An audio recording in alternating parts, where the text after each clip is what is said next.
ইতিমধ্যেই almost done, আমি আবার বলছি অলমোস্ট ডান।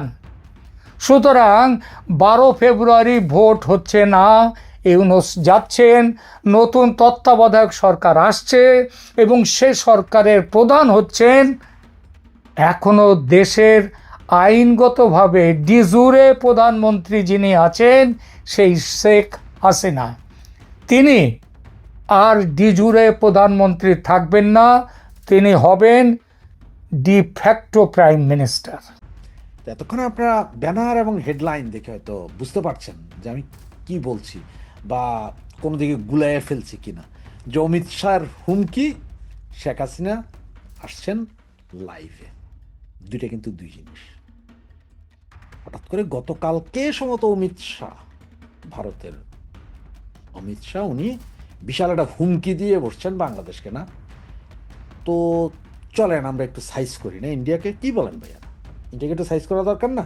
কারণ আমরা তো বঙ্গু, আমরা যদি সাইজ না করি কীভাবে হবে।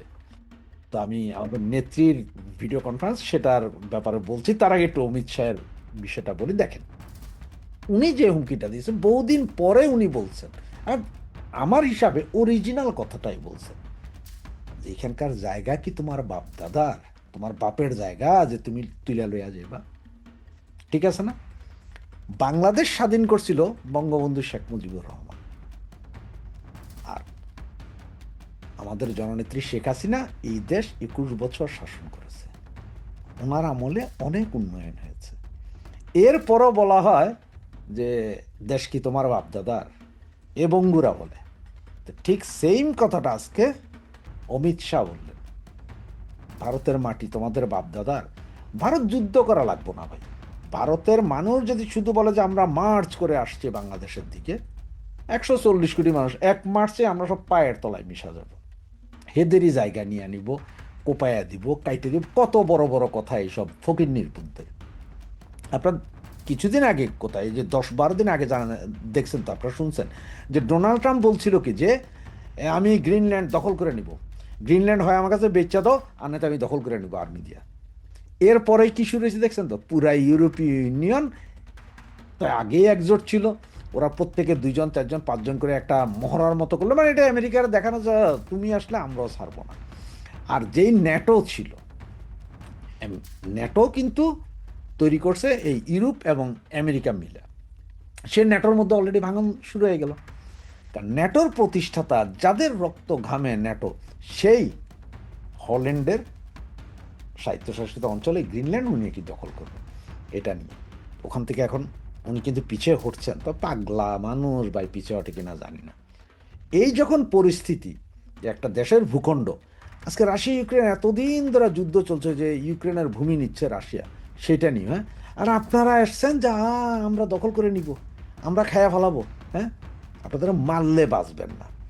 অমিত শাহ কিন্তু সঠিক সময়ে সঠিক কারণেই হুমকিটা দিয়েছেন। কারণ আপনারা যদি একটু খেয়াল করেন যে গত বেশ কিছুদিন যাবৎ দেখছেন যে বাংলাদেশের বর্ডার এরিয়া পুরোটাতে সেনা ক্যাম্প থেকে শুরু করে অনেক কিছুই করেছেন। এবং অমিত শাহের হুমকিটার 2 দিন আগে আমাদের ওই যে কন্ডমাপা আছে না, আপনার যে পরিবেশ আপা আর কি, উনি রংপুরের ওইদিকে গিয়েছিলেন হানা ভোটের পক্ষে প্রচার চালাইতে। সেদিন কিন্তু উনি চাইনিজ অ্যাম্বাসাডারকে নিয়ে গিয়েছিলেন। ভোটের ক্যাম্পেইন বাংলাদেশের, ভোট ক্যাম্পেইন, ভোট দিবে বাংলাদেশের জনগণ, আর আপনারা নিরপেক্ষভাবে ইলেকশনটা করবেন। আপনারা কেন হানা পক্ষের প্রচার চালাইতেছেন? প্রথম কথা। দ্বিতীয় কথা হচ্ছে যে সেইখানে আবার এই চাইনিজ রাষ্ট্রদূত নিয়ে যেতে হবে কেন আপনারে? উনি কি বুঝে? উনি হানার বুঝে এটা কি? উনি বাংলায় কথা কয়, ইংলিশ পারে, কিছুই তো না, তাহলে ওনার নিয়ে যেতে হবে। এগুলো হচ্ছে যে ওই জায়গায় মানে ইন্ডিয়ারে দেখানো যে দেখো আমাদের সাথে আছে। তো এই জন্য অমিত শাহ যে হুমকিটা দিচ্ছেন, এই হুমকিটার ফলাফল আমরা কিছু না কিছু পাবো। একদম যে কিছু পাবো না তা না, কিছু না কিছু পাবো। এদিকে ভারতের, আজকে বাংলাদেশের অনেক পত্রিকায় হয়তো দেখছেন, হ্যাঁ ভারত বাজেট পেশ করেছে, সেখানে বাংলাদেশকে দেওয়া সাহায্য কমিয়ে দিয়েছে। কেন রে ফকির নির্ভুল, তোরা না বলে বয়কট ভারত, বয়কট ভারত, তো এখন তোদের বরাদ্দ কমিয়ে দিয়েছে, তাতে কী হয়েছে? তোরা তো বয়কট ভারত। আমি তো কমু যে এম্বাসি মেম্বাসি, ভারতের এম্বাসি মেম্বাসি যা আছে তোরা সব জ্বালায়া পড়াইয়া দে, কূটনীতিক সম্পর্কই ছিন্ন করে আলা, তোরা পাকিস্তানের সাথে কর, তোরা ওখান থেকে পাকিস্তান থেকে গাধার মাংস আইন না গরুর নামে ব্যাস বেচা খা, ঠিক আছে না? এই অবস্থাতেই চলবে। সুতরাং অমিত শাহের যেই হুমকি, এতদিন পরে একটা হুমকি দিছে, তবে এই হুমকিতে বাঙালির কাজ হবে না। আমার মতে ইন্ডিয়া একটা ডলাও দিতে হবে। কারণ আপনি দেখেন মুম্বাই অ্যাটাকের যেসব লোকগুলো, মুম্বাই বিস্ফোরণে জড়িত যেসব লোকগুলো ছিল, এবং এটা ইন্টারন্যাশনালি জানে, এই লোকগুলো এখন বাংলাদেশে আছে সবাই, এবং পাকিস্তানের প্রচুর সন্ত্রাসী সংগঠনের লোকজন এখন বাংলাদেশে আছে। যে কোনো মুহূর্তে যে কোনো কিছু ওরা ঘটাইতে পারে। শুধু ইন্ডিয়া তো দেখেই থাকবে, ভাই আমার দেশ আমি রক্ষা করবো না। আপনার বাড়ি এসে কেউ যদি বলে যে আপনার বাড়ি দখল করবেন, আপনার বাড়ির জায়গা এটা আমার, আপনার ছেড়ে দিবেন? আপনিও তো আপনার বাড়ির সীমানা প্রাচীর দেন বা জায়গার মাপজোক থাকে যে ভাই এখানে এসে না এখানে নিয়ে নিলে মারামারি হয়ে যায় না, কোপাকুপি হয়ে যায়। আরে বাপের সম্পত্তি ভাগের জন্য দুই ভাই পিটাপিটি হয়, সেইখানে আপনি আরেক দেশের সম্পদ খাইয়া ফেলাবেন, ভাগ করে দিবেন, আপনার নিজেরই লেংটির খবর নাই। এটা অবস্থা কি জানেন, যা আপনার নিজেরই ওই মিডল দণ্ড দেখা যায়, আবার আপনি কইতেছেন যে আরেকজনের পাশা দেখা যায় কেন? এই সে বাঙালির অবস্থা। অমিত শাহ যা বলছেন, আমার মনে হয় কি জানেন, যে যে কোনো মুহূর্তে এমনও হইতে পারে যে বাংলাদেশের 3 টুকরা করে শুধু ঢাকার টুকরাটা রাইখা বাকি দোনোটাই ইন্ডিয়া দখল করে কইতে যে এটা আমাদের ভূমি, এবার তোরা যা ফালাবি ফালা। এটা হইতে পারে, এরকম হওয়ার সম্ভাবনা খুব বেশি। এখন আসেন যে আমি আমাদের নেত্রী, আমাদের আপা, ওনার যেই বার্তা আসবে, তবে অনেকে বলছে যে ভিডিও বার্তা দিবেন, তবে আমার কাছে যে খবরটুকু আছে সেটা হচ্ছে যে উনি ভিডিও বার্তা দিবেন না। উনি প্রায় 7 থেকে 8 মিনিটের জন্য সারা বাংলাদেশ সহ বিশ্বে বাংলা ভাষাভাষী মানে বাংলাদেশিদের জন্য, বাংলাদেশের জনগণের উদ্দেশ্যে 12 তারিখের আগে একটা ভাষণ দেবেন। নির্বাচনের আগে, এই অবৈধ নির্বাচনটার আগে একটা ভাষণ দিবেন। সেই ভাষণটাতে উনি এই নির্বাচন যে আওয়ামী লীগ বিন যে নির্বাচনে, এটা তো অবৈধ নির্বাচন, এই বিষয়ে এত কোনো দিক নির্দেশনা তুলে দিবেন, এবং জনগণের উদ্দেশ্যে, বাংলাদেশের জনগণের উদ্দেশ্যে কিভাবে এই নির্বাচন না গিয়ে নিজ ঘরে থেকে boycott, no vote no vote, মানে আমরা ভোট দিতে যাবো না, জীবন বাঁচাও, এইটা বইলা এই ধরনের দিক নির্দেশনা দেওয়ার একটা কথা আছে বলে আমার কাছে যতটুকু। তবে সেটা কবে কখন কোন মুহূর্তে হবে সেটা এইক্ষণ পর্যন্ত কেউ বলতে পারে না। তার কারণ কি জানেন, উনি যেদিন ভাষণটা দেবেন সেই দিনে তো এমন হইতে পারে বাংলাদেশের সমস্ত ইন্টারনেট কাট অফ করতে পারে, বা উনি যেই 2-4-5টা বা 10টা বা 20টা যেসব ইউটিউব চ্যানেল থেকে বিভিন্ন টিভি চ্যানেল, ওগুলার হয়তো স্লট আউট করে দিতে পারে, যে মানে ওগুলা বাংলাদেশে দেখা যাবে না। সুতরাং আমি বলবো যে বাংলাদেশের যেসব ভাই বোন বন্ধুবান্ধব আছেন, আপনারা ফ্রি ভিপিএন ডাউনলোড করে অলরেডি রাখেন, ফ্রি ভিপিএনটা ডাউনলোড করে রাখেন। অনেক ইউটিউব চ্যানেল, অনেক টিভি চ্যানেল হয়তো ওনার ভাষাটাকে সরাসরি প্রচার করে দিব। যেন আমিও চেষ্টা করব যে আমি যদি এরকম দেখি, তাহলে আমিও হয়তো আমার ফেসবুকে ইউটিউবে আই না, আমি এটাকে চালাইয়ে দিব। তার কারণ হচ্ছে বাংলাদেশে যদিও বন্ধ করা হয়, আমাদের এখানে তো বন্ধ করতে পারবেন না। আর আমরা বাইরে থেকে যারা আছি, আমরা বাইরে যারা আছি, তারাও যদি চালাইয়া দিই, তাহলে আপনি করবেনটা কি? আপনি কত হাজার লোক বন্ধ করবেন? সুতরাং বন্ধ করতে পারবেন না, পুরোপুরি বন্ধ করতে পারবে না। এইটা হবে, এবং সেইটার জন্য উনি নাকি 7 থেকে 9 মিনিট ধরে একটা ভাষণ দিবেন। এর ভিতরে হয়তো 2-4টা প্রশ্ন থাকতে পারে, হয়তো কারো কারো এই যেসব সাংবাদিকরা থাকবে এদের হয়তো 2-একটা, তবে এটা হবে লাইভ, সরাসরি লাইভ। মানে এতদিন যেটা দেখেছেন যে উনি এর আগে আপনার ওই যে 2টা চ্যানেল, সম্ভবত এ টিম এবং আরেকটা কোনটাতে আসছিলেন জানি, তাতে ওনার চেহারা দেখা যায় নাই। বিভিন্ন হোয়াটসঅ্যাপ কল, তারপরে মেসেঞ্জারে কল, এরপরে টেলিগ্রাম, বু team, A team, B team, C team, যত জায়গায় কোথাও ওনার চেহারা কেউ দেখেন নাই। তবে এর মধ্যে একটা বিষয় ছিল যে দেখেন, বঙ্গবন্ধু শেখ মুজিবুর রহমান 1975 সালের 15ই আগস্ট মারা গেছেন। উনি মারা যাওয়ার পরে এখন পর্যন্ত যদি আপনারা ওই কবর খোঁড়েন, তাহলে মনে হয় হাড্ডি মাড্ডিও নেই, এগুলো সব মাটিতে মিশে গেছে। কিন্তু এইটাও বাঙ্গু মুসলমান তো বলবো না, বঙ্গদের মধ্যে বহুত খারাপ, এই জামাত বিএনপির আতঙ্ক বঙ্গবন্ধু শেখ মুজিবুর রহমান। বাংলাদেশের এই জারজ বাঙালি, এখনও 20% জারজ বাঙালি, তাদের শেখ মুজিবের নাম শুনলেই ভয়। তালিবাস সহায়কার শেখ খ পর্যন্ত যায়, তালিবাস সহায়কার শুনলেই তাদের কলিজায় ভয় ঢুকে যায়, তাদের ব্লাড প্রেশার বাইরে যায় 180-র উপরে, 200-র উপরে চলে যায়, তাদের ডায়াবেটিস হাই হয়ে যায়, সব কিছু হাই হয়ে যায়। যার কারণে এই যে 32 নম্বর বাড়ি, যেটা হেরিটেজ সম্পত্তি, যেটাতে কোনো কিছুই নাই, এটাকে জাস্ট এমনি রাখছে মানুষজন দেখতো, ওইটাও ভাঙা নিশ্চিহ্ন করছে। এখনো যা আছে ওইটাও ভাঙবে, মানে ওদের ভয় এইটার ভেতর থেকে না বাইরে যায়, মানে ওরা ঘুমাইলেও শেখ মুজিবের ভয়ে দেখে। সুতরাং 18 মাস এই সব হারামজাদার ভিতরে একটা ভয় যে শেখ হাসিনাটা ভয়। এই জন্য আমাদের নেত্রী ধরেন আসে নাই, ফেস দেখায় নেয়, কারণ এই সময় মতন দেখাবে, কারণ ফেস প্রতিদিন ফেস দেখানোর চেয়ে একবারই দেখাবে, সেই দিনে আপনাদের কেয়ামত হবে। ইন্ট্রিম ভাইদের কথা বলছি।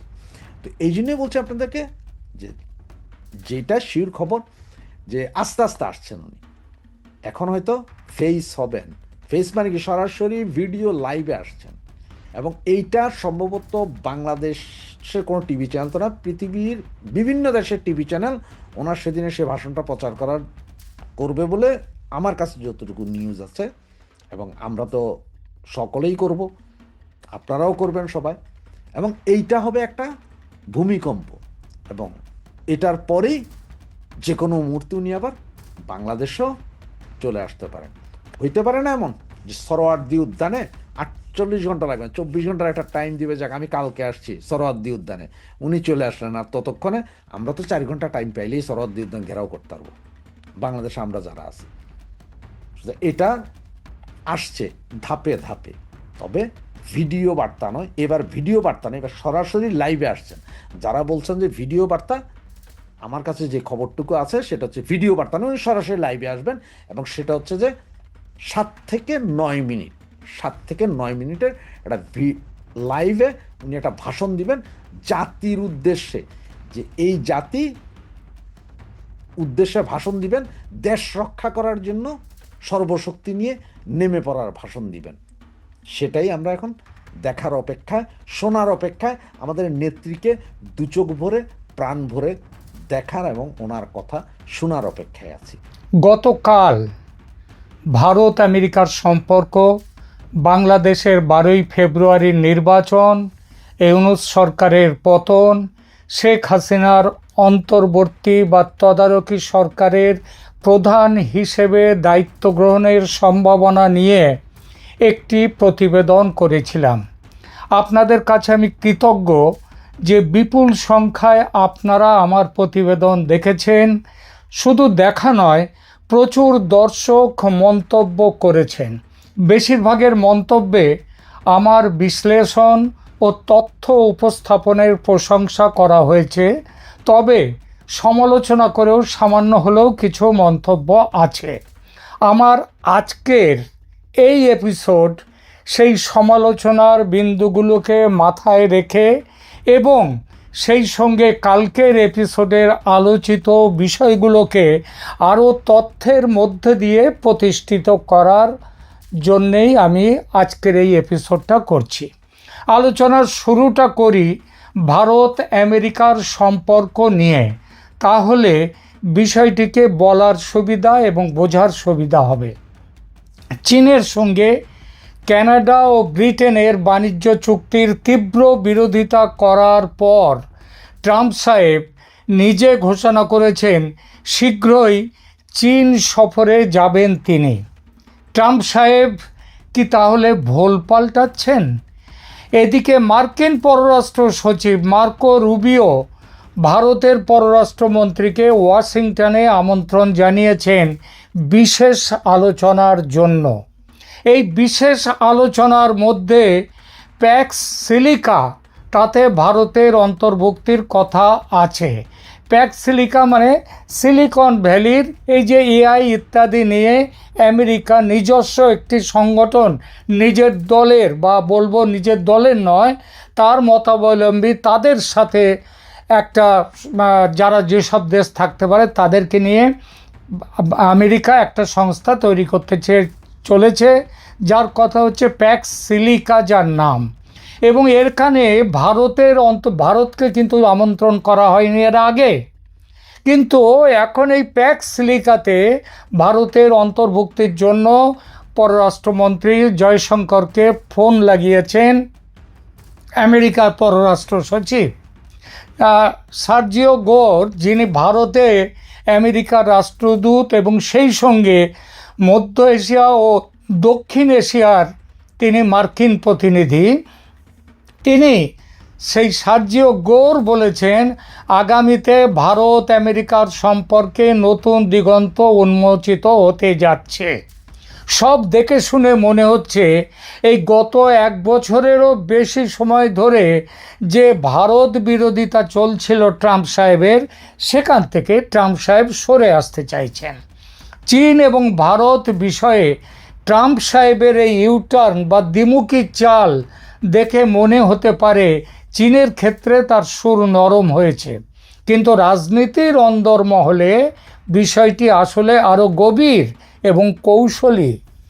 বিষয়টিকে 3টি প্রধান বিন্দুতে বিশ্লেষণ করা যায়। ট্রাম্পের ডিল মেকার কূটনীতি, যেটাকে বলা হয় বন্ধুর বেশে প্রতিদ্বন্দ্বী।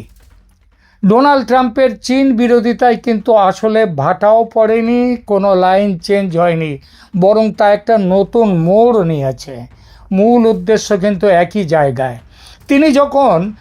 ট্রাম্প যখন ব্রিটেন এবং কানাডার সমালোচনা করেন চীনের সঙ্গে ব্যবসা করার জন্য, চুক্তি করার জন্য, তখন তিনি আসলে তার মিত্রদের ওপর নিজের নিয়ন্ত্রণ বজায় রাখতে চাইছেন। আর নিজে যখন চীন সফরের ঘোষণা দিচ্ছেন, সেটা কোনো বন্ধুত্বের খাতিরে নয়, বরং একটা বিগ ডিল বা বড় কোনো চুক্তির লক্ষ্য নিয়ে। ট্রাম্পের কৌশল অনেকটা এরকম, আমি চীনের সঙ্গে কথা বলবো শক্তিশালী অবস্থান থেকে, কিন্তু তোমরা আমার মিত্র যারা, তারা যদি ওদের সাথে হাত মেলাও তবে সেটা দুর্বল যেভাবে সবলের শরণাপন্ন হয় সেরকম। প্যাক্স সিলিকা বা সিলিকন শান্তি বিষয়টি মূলত 21 শতকের ডিজিটাল আয়রন কার্টেন। ট্রাম্প প্রশাসন বুঝতে পেরেছে যে চীনকে প্রযুক্তিগতভাবে কোণঠাসা করতে হলে ভারতকে সঙ্গে রাখা অপরিহার্য। কেন ভারত? কারণ ভারতের বিশাল মেধা সম্পদ, ট্যালেন্ট পুল এবং ক্রমবর্ধমান সেমিকন্ডাক্টর ইকোসিস্টেম। সেই জন্যই ভারতের সাথে এখন তাকে এই প্যাক্স সিলিকাতে আনতেই হবে সমঝোতায়। সার্জিও গোরের কি ভূমিকা? মার্কিন রাষ্ট্রদূত সার্জিও গোরের মন্তব্যটি তাৎপর্যপূর্ণ, কারণ তিনি ভারতকে শুধু একটি বাজার হিসেবে দেখছেন না, বরং একটা টেক পার্টনার হিসেবে দেখছেন। ভারতকে এই জোটে অন্তর্ভুক্ত করার অর্থ হলো ভবিষ্যতের কৃত্রিম বুদ্ধিমত্তা এবং চিপ তৈরির সাপ্লাই চেনে চীনের একাধিপত্য খর্ব করা। ভারতের গুরুত্ব তাহলে কিভাবে দিচ্ছেন আমেরিকা?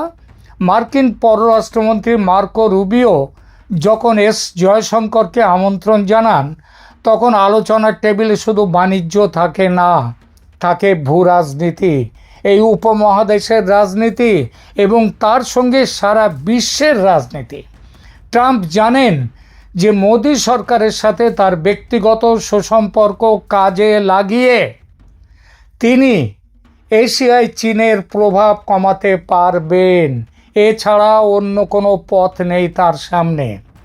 তাই একদিকে তিনি চীনের ওপর শুল্কের খড়গ খাঁড়া ঝুলিয়ে রেখেছেন, আর অন্যদিকে ভারতকে প্রযুক্তির হাই টেবিলে জায়গা দেওয়ার আমন্ত্রণ জানিয়েছেন। বুঝলেন? পুরো বিষয়টা একটা দাবার চাল। সংক্ষেপে বলতে গেলে ট্রাম্প যে রাস্তা পাল্টেছেন তা নয়, কিন্তু ভারতের ক্ষেত্রে তিনি অত্যন্ত বাস্তববাদী হয়ে উঠেছেন। তিনি বুঝেছেন চীনকে একা হারানো কঠিন, তাই ভারতকে পাশে রাখা এবং তার নিজের মিত্রদের চীনের থেকে দূরে সরিয়ে রাখাটাই এখন আমেরিকার প্রধান অস্ত্র। এই প্রেক্ষিতে প্রশ্ন ওঠে, উপমহাদেশের ভূ রাজনীতিতে কী ধরনের পরিবর্তন তাহলে আসতে চলেছে? আমেরিকা কি এবার বাধ্য হবে বাংলাদেশ বিষয়ে ভারতের মতামতকে গুরুত্ব দিতে? ভারতের অন্যতম দাবি হলো নির্বাচন করতে হবে আওয়ামী লীগকে নিয়ে এবং নিরপেক্ষ তদারকি সরকারের অধীনে। এই দুটো বিষয় কি হবে তাহলে? দেখুন, 2026 সালে দাঁড়িয়ে আমরা দেখছি যে ডোনাল্ড ট্রাম্পের আমেরিকা ফার্স্ট নীতি এবং ভারতের স্ট্র্যাটেজিক অটোনমি, অর্থাৎ আমি রাশিয়ার দিকেও নয়, আমেরিকার দিকেও নই, আমি রাশিয়ারও বিপক্ষে নই, আমেরিকারও বিপক্ষে নেই। আমি আমার নিজের স্বার্থ দেখে কোথায় কি করতে হবে আমি সেটা করব। এবং এই যে ভারতের স্ট্র্যাটেজিক অটোনমি এবং আমেরিকার ফার্স্ট নীতি, এরা একে অপরের পরিপূরক হয়ে উঠেছে। বাংলাদেশ ইস্যুতে আমেরিকার অবস্থানে যে পরিবর্তন আসার সম্ভাবনা তৈরি হতে চলেছে, এই পরিবর্তন বাস্তবায়ন তার পেছনে তিনটে জোরালো কারণ আছে। প্রথমত হচ্ছে স্থিতিশীলতা বনাম গণতন্ত্রের পরীক্ষা। জো বাইডেন প্রশাসনের সময় আমেরিকার নীতি ছিল মূলত গণতান্ত্রিক ও মানবাধিকার কেন্দ্রিক, কিন্তু ট্রাম্প প্রশাসনের দৃষ্টিভঙ্গি অনেক বেশি বাস্তববাদী বা প্র্যাগম্যাটিক। ট্রাম্পের কাছে দক্ষিণ এশিয়ায় ভারতের চেয়ে বড় কোনো মিত্র নেই।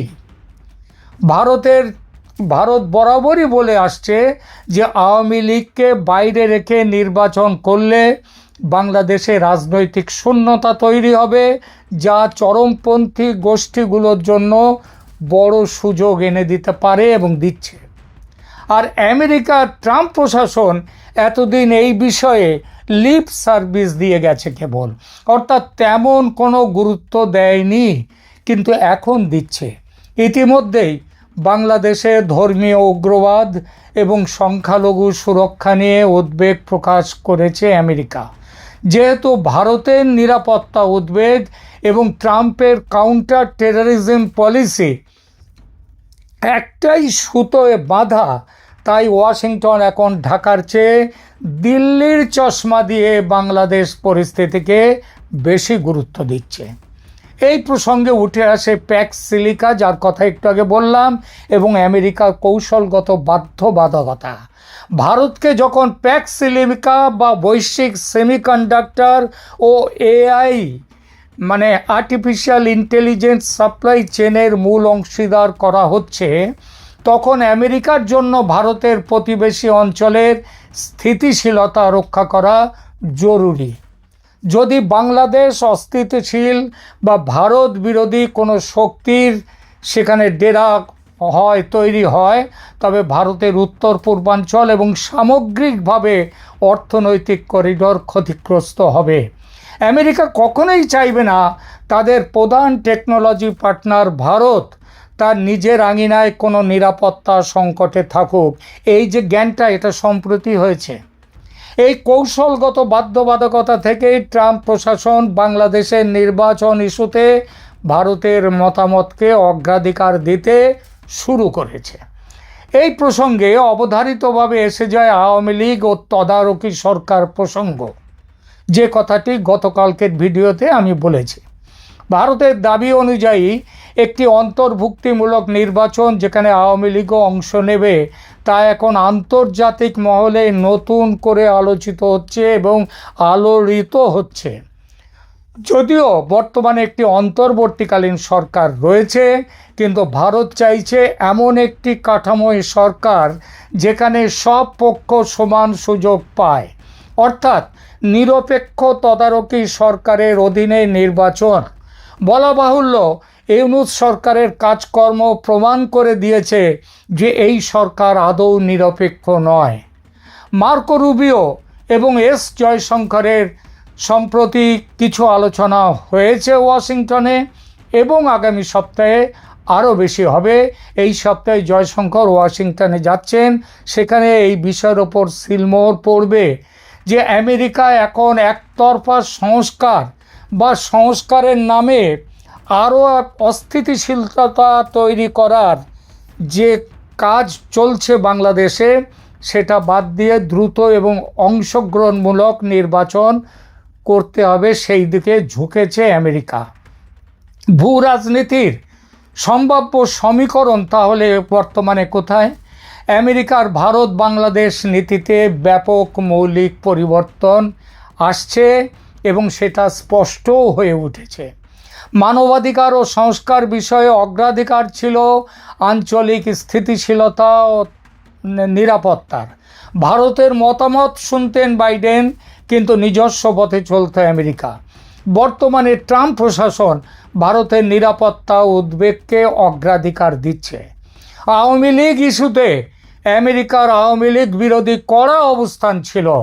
বর্তমানে আওয়ামী লীগকে নিয়ে অংশগ্রহণমূলক রাজনীতির পক্ষে সরব সমর্থন দিচ্ছে আমেরিকা। মূল কথা তার মানে দাঁড়াচ্ছে, ট্রাম্প সাহেব পাওয়ার পলিটিক্স এতদিনে বুঝতে শিখেছেন।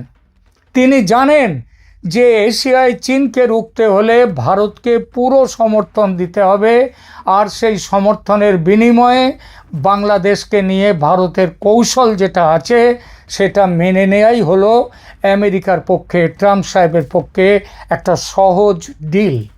এখানেই প্রশ্ন ওঠে যে বাংলাদেশের বর্তমান অন্তর্বর্তীকালীন সরকার এই প্রবল ভূ রাজনৈতিক চাপের মুখে তাদের নির্বাচনী রোডম্যাপ পরিবর্তন করতে বাধ্য হবে কি না।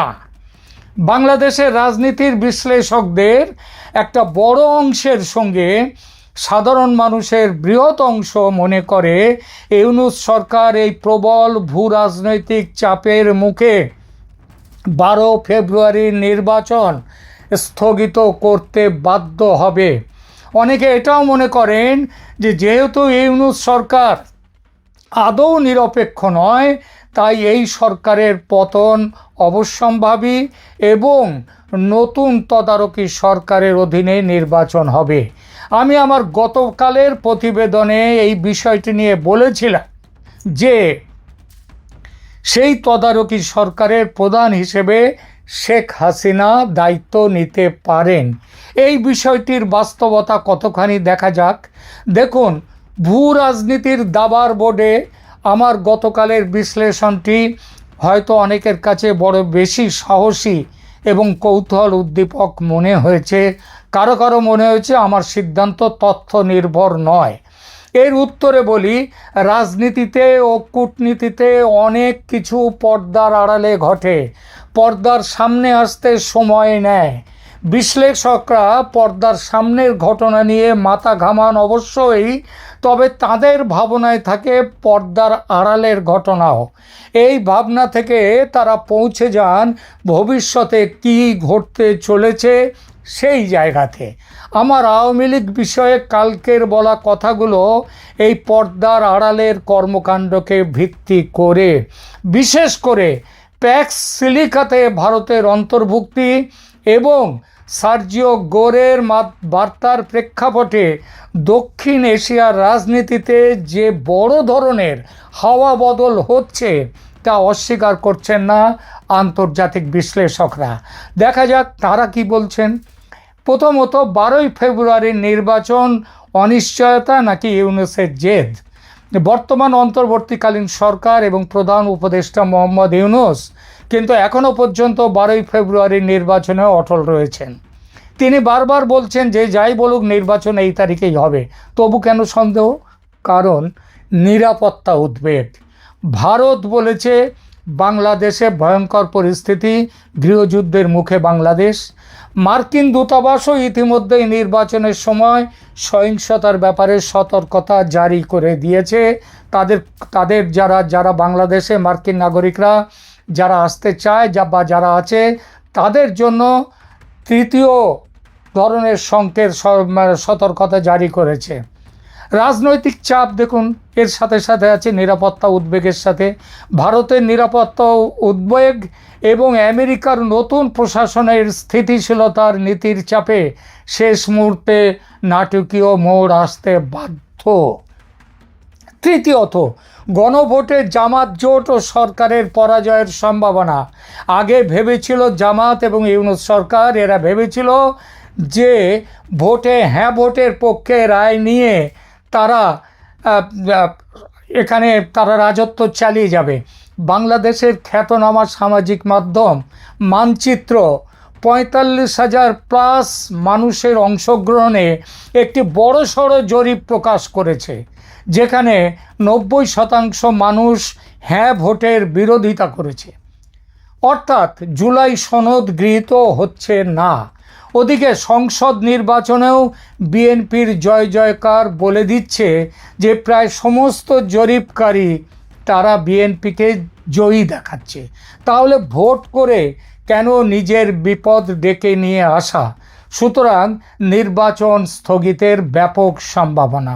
দ্বিতীয়ত, শেখ হাসিনার প্রত্যাবর্তন, এটি একটি জটিল সমীকরণ। শেখ হাসিনার দ্রুত দেশে ফেরার যে সম্ভাবনার কথা গতকাল বলেছি, এবং শেখ হাসিনা নতুন তদারকি সরকারের প্রধান হিসেবে ফিরবেন বলে যা বলেছি, তা বর্তমানে রাজনৈতিক ও আইনগতভাবে কঠিন মনে হতেই পারে অনেকের কাছে, বিশেষ করে আইনি বাধার কারণে, তার উপরে দেয়া মৃত্যুদণ্ডের কারণে। কিন্তু যে প্রক্রিয়ায় আন্তর্জাতিক ট্রাইব্যুনাল কানুনকে এড়িয়ে এই ট্রাইব্যুনাল গঠিত হয়েছে, যে প্রক্রিয়ায় বিচার হয়েছে, যেভাবে জাতিসংঘের মানবাধিকার কমিশনের ভুল রিপোর্টের ওপর ভিত্তি করে সাক্ষ্য প্রমাণ তৈরি হয়েছে, তাতে এই বিচার প্রক্রিয়া সম্পর্কে সিরিয়াস প্রশ্ন তুলেছে আন্তর্জাতিক মহল। সুতরাং ইউনূস জমানার পতন হলে এই জমানায় শেখ হাসিনার বিচারের রায়েরও মৃত্যু ঘটবে, আর সেটা নিশ্চিত করার লক্ষ্যে চলেছে ভারত, আর আমেরিকাও সেটা মানতে হবে বাধ্য হয়ে। কারণ ভারতের ওই যে বললাম ক্রমবর্ধমান প্রভাব এবং আমেরিকার নতুন ডিল, নতুন সম্পর্কের বোঝাপড়া। ট্রাম্প প্রশাসন এবং সার্জিও গৌর যে ভারতের সাথে সম্পর্ককে নতুন উচ্চতায় নিয়ে যাচ্ছেন, তার প্রভাব বাংলাদেশে পড়বেই। ভারত অবশ্যই চাইবে বাংলাদেশে এমন একটি সরকার আসুক যারা তাদের সিকিউরিটি কনসার্ন বুঝবে। আমেরিকা যদি ভারতের পরামর্শকে পুরোপুরি মেনে নাও নেয় কোন ব্যাপারে, হাসিনার প্রত্যাবর্তনের ব্যাপারে, তাহলেও তারা হয়তো আওয়ামী লীগকে নিষিদ্ধ না করায় একটা অংশগ্রহণমূলক নির্বাচনের জন্য চাপ দিতে পারে। সে সরাসরি শেখ হাসিনাকে প্রধান করে নতুন তদারকি সরকারের ধারণাটি এই মুহূর্তে একটি দূরবর্তী পলিটিক্যাল থ্রিলারের মতো মনে করতে পারেন কেউ কেউ, কিন্তু মনে রাখবেন, sometimes truth is a stranger than fiction, অর্থাৎ কল্পনার চেয়েও সত্যি হয়ে ওঠে বাস্তব। কে ভেবেছিল নির্বিষ কোটা বিরোধী একটা আন্দোলনের ফলে 5 আগস্ট 2024-এ শেখ হাসিনার সরকারের পতন হবে? দেখুন, ভূ রাজনীতিতে অসম্ভব বলে কিছু নেই, তবে বর্তমান প্রেক্ষাপটে ইউনূস সরকারের পতন বা শেখ হাসিনার ফেরা দুটোই নির্ভর করবে বাংলাদেশের অভ্যন্তরীণ শান্তি শৃঙ্খলার ওপর। শান্তি শৃঙ্খলা বিপর্যস্ত হলে আগামী 10-12 দিনে কোথায় গিয়ে পৌঁছয় পরিস্থিতি সেটা দেখবেন। আর ভারতের সাথে ট্রাম্পের কৌশলগত লেনদেনের ওপরও এটা নির্ভর করছে, যে লেনদেন বা ডিল ইতিমধ্যেই অলমোস্ট ডান। আমি আবার বলছি অলমোস্ট ডান। সুতরাং 12 ফেব্রুয়ারি ভোট হচ্ছে না, ইউনূস যাচ্ছেন, নতুন তত্ত্বাবধায়ক সরকার আসছে এবং সে সরকারের প্রধান হচ্ছেন এখনও দেশের আইনগতভাবে ডিজুরে প্রধানমন্ত্রী যিনি আছেন, সেই শেখ হাসিনা।